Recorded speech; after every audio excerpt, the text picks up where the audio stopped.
Izinkan apa yang mulia, Bapak Ibu Dewan yang hadir di ruangan ini, saya sudah mengirimkan adanya slide berkaitan dengan apa yang akan disampaikan. Mohon ditampilkan. Rapat dengar pendapat Komisi 3 Dewan Perwakilan Rakyat terkait upaya kriminalisasi dan perbuatan sewenang-wenang terhadap Jaksa Jovi Andre Beter, yaitu saya, yang dilakukan perbuatan sewenang-wenang tersebut adalah oleh ex Kepala Kejaksaan Negeri Tapanuli Selatan yang lama, yaitu Siti Kholijah Harahap. Di dalam pemaparan kali ini itu ada 3 hal yang ingin saya sampaikan. Next, yaitu berkaitan dengan upaya. Yang pertama, upaya kriminalisasi terhadap saya. Yang kedua adalah perbuatan sewenang-wenang Siti Kholijah Harahap sewaktu menjabat sebagai Kepala Kejaksaan Negeri Tapanuli Selatan. Dan yang ketiga adalah upaya dari Siti Kholijah Harahap supaya saya dipecat dari Kejaksaan Republik Indonesia. Yang pertama berkaitan dengan upaya kriminalisasi. Next, saya akan jelaskan. Next. Jadi gini, betapa jahatnya Kejaksaan Republik Indonesia memframing dalam setiap publikasi dan juga penyusunan surat dakwaan bahwa saya itu telah menuduh Nela Marcela menggunakan mobil dinas Kajari Tapanuli Selatan untuk berhubungan badan. Padahal sebenarnya saya tidak pernah melakukan hal itu. Saya hanya melakukan yang pertama, mengkritik saudari Nela Marcela yang memang terbukti suka pamer foto atau flexing menggunakan mobil dinas Pajero Sport Kajari Tapsel, supaya berhenti melakukan hal itu. Karena statusnya harus kita ketahui bahwa bukan jaksa melainkan pengawal tahanan dan juga bukan seorang ajudan di dalam SK. Karena di dalam peraturan urusan dalam kejaksaan yang dapat mengangkat seorang ajudan adalah jaksa agung, wakil jaksa agung, pejabat eselon 1 dan kajati. Jadi alangkah tidak etisnya apabila itu dilakukan, dan memang saya mengupload foto yang bersangkutan itu di akun yang sifatnya publik, yang sering FYP di TikTok. Yang kedua, saya hanya melakukan membuat himbauan kepada masyarakat di Tapanuli Selatan dan Kota Padang Sidimpuan, apalagi jelas dan tidak terbantahkan di dalam akun TikToknya Nela sering flexing menggunakan mobil dinas Pajero Sport Kajari Tapsel. Supaya apa? Supaya mobil dinas Kajari Tapanuli Selatan atau mobil dinas semua yang ada di Kajari Tapanuli Selatan yang mayoritas merupakan statusnya pinjam pakai dari Pemda Tapanuli Selatan, yang artinya dibeli dari uang rakyat khususnya Tapanuli Selatan, supaya tidak disalahgunakan. Itu maksud saya. Tapi saya tidak ada, demi Allah, saya bersumpah, kalau saya bohong, hari ini saya mati pun saya siap. Saya tidak pernah menuduh Nela Marcela menggunakan mobil dinas untuk berhubungan badan dengan pacarnya. Ini yang framing sangat jahat dipublikasikan di Kapus Penkum. Dan selanjutnya, berkaitan dengan kriminalisasi itu sendiri. Selalu di dalam publikasi Kapus Penkum menyatakan bahwa ini urusan pribadi antara saya dengan Nela Marcela. Tetapi kenapa? Sejak tahapan penyelidikan hingga proses persidangan berjalan, sangat banyak intervensi yang terjadi. Contohnya adalah yang pertama ini.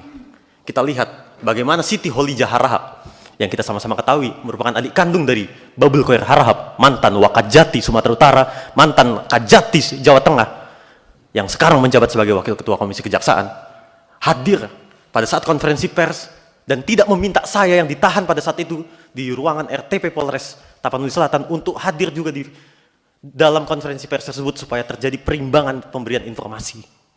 Katanya saya adiknya, dan beliau menyatakan di situ ada informasi bohong. Apa? Disampaikannya di depan publik, ada di akun TikToknya Polres Tapsel dan juga Kajari Tapsel.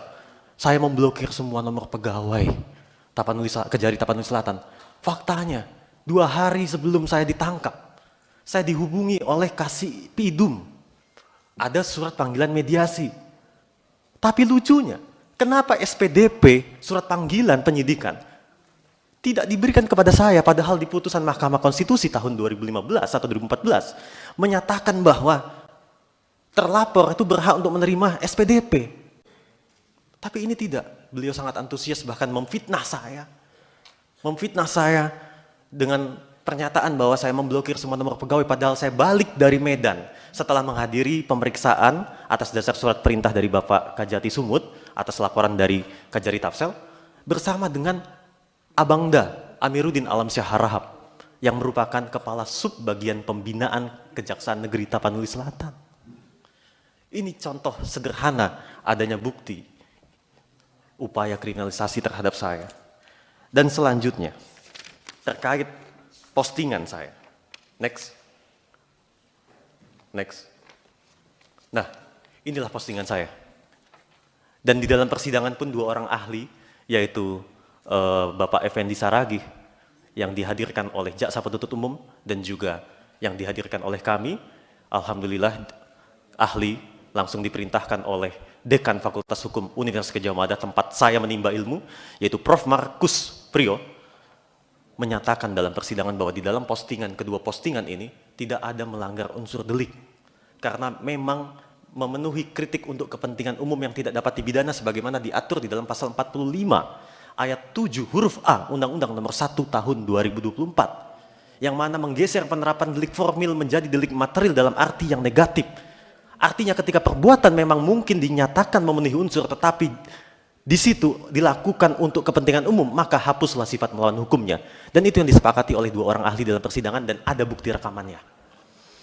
Tidak ada kata-kata di situ, mohon maaf, berhubungan badan atau bahasa gaulnya, mohon maaf. Tidak ada. Adapun saya memang membuat tulisan itu, tetapi hanya tulisan dan tidak ditujukan untuk Nela Marcela, tetapi ditujukan untuk semua pegawai kejaksaan termasuk saya. Hei anak muda, saya mau katakan kayak gitu.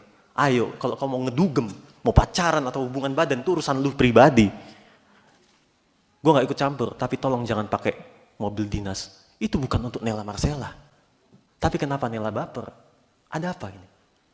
Yang bisa menjawab hanyalah Nela dan juga Kajari yang ada di belakang Nela Marcela. Next.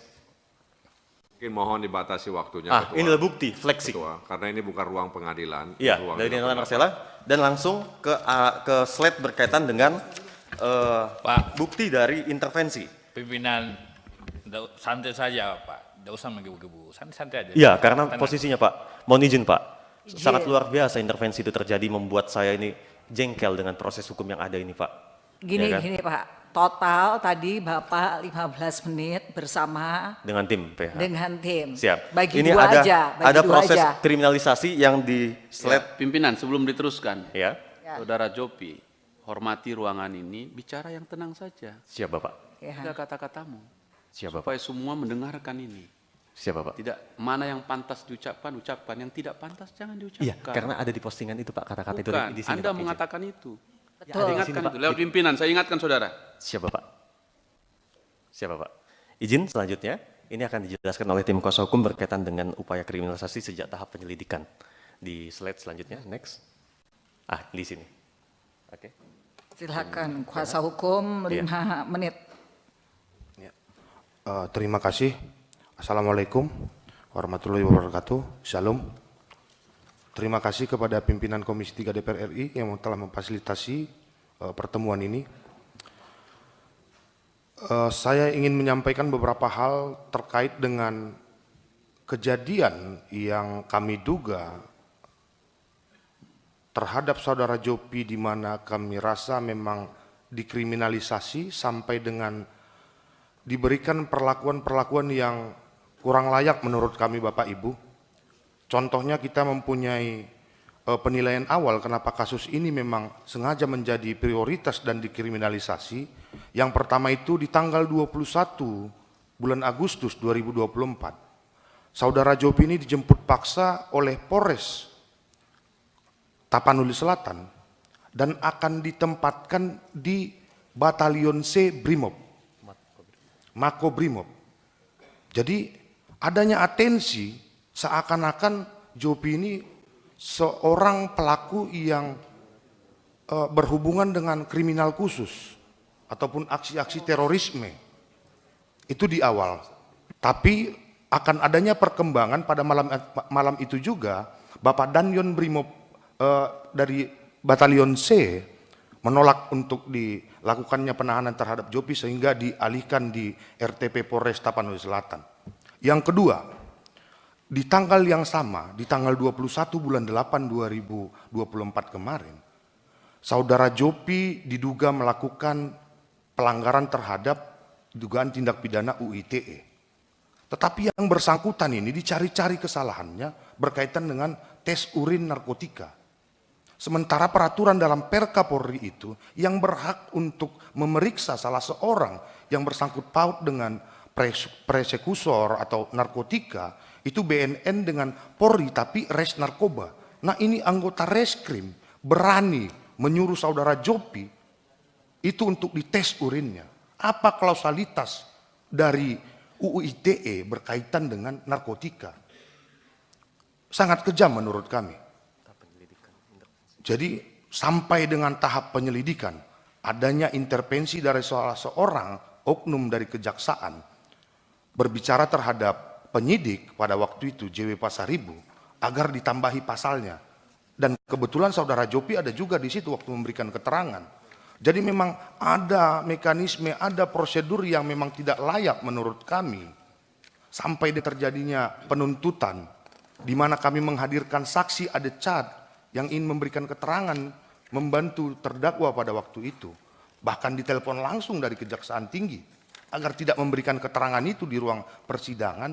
Ada apa intervensi-intervensi seperti ini? Kita Bapak Ibu mau mencari keadilan. Niat kami juga tidak ingin kita sebagai aparat penegak hukum itu memang saling serang menyerang. Kami hanya rindu melalui Jopi ada orang-orang yang memang betul-betul bisa menjadi warna-warni di kejaksaan untuk penegakan hukum dan kebenaran. Intinya aja Pak, intinya aja. Ya, mekanisme itu Bu, banyak sekali memang yang kami duga. Dan setelah yang paling parahnya lagi pimpinan, setelah kita telusuri dari hasil Samsat, bahwasannya slide mobil bisa ditolong ditampilkan, izin. Slide terkait mobil mohon ditampilkan agar terang benderang ini semua. Next, terus next. Dua menit lagi Pak. Baik, Bu. Siap. Next. Ya ini. Siap. Nah, bisa diterangkan sedikit bahwasannya setelah kita lakukan upaya pencarian dan penggalian fakta dari tim kita, bahwasannya mobil BK1918AL ini adalah plat palsu yang digunakan oleh Kejaksaan Negeri Tapanuli Selatan karena kita temui atas nama orang lain, yaitu Sulaiman Ritonga. Jadi di slide berikutnya kalau kita perhatikan itu ada di mobil Innova. Bayangkan sekelas penegak hukum kita sudah berani melakukan hal seperti ini yang kami duga ini patut diduga agar menghindari pengisian bahan bakar minyak non subsidi.